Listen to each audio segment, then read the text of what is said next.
Genesis chapter 22, verse 15, maybe up to verse 17.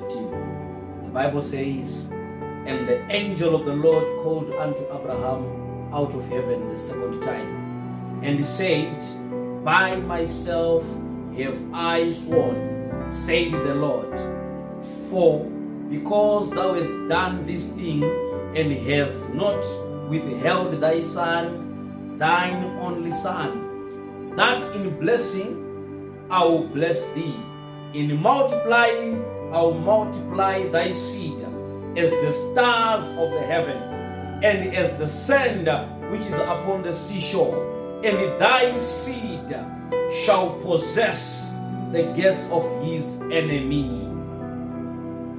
Our story today is entitled, "Thy seed shall possess the gates of the enemy."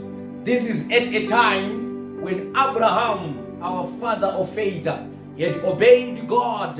And when he had obeyed God in sacrificing his only begotten son, and God was so pleased with Abraham.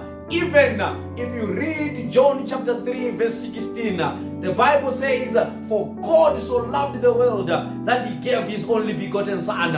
But Abraham, he had given his only begotten son to God. And when God was blessed, he said to Abraham, "In blessing I will bless thee, in multiplying I will multiply thee." But at the end of the verse 17, he said, "Thy seed shall possess the gates of the enemy." What it meant was, anyone who was born as a seed of Abraham, automatically that person was going to conquer or possess the gates of his enemies.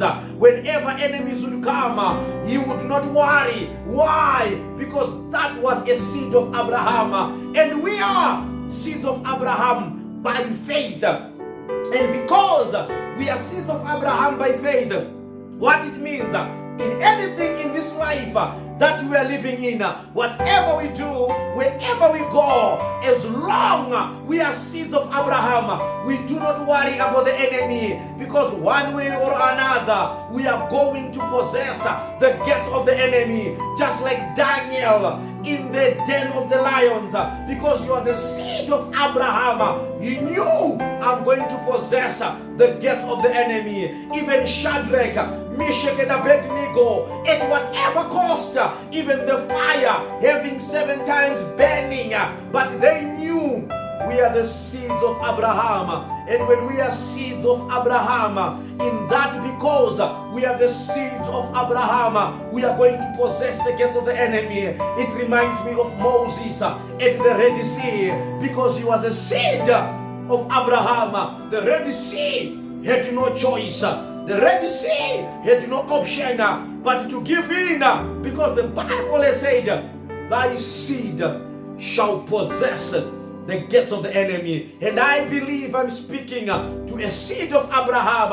No matter what happens, if someone or anything decide to become your enemy, automatically you have possessed their gates, because you are a seed of Abraham.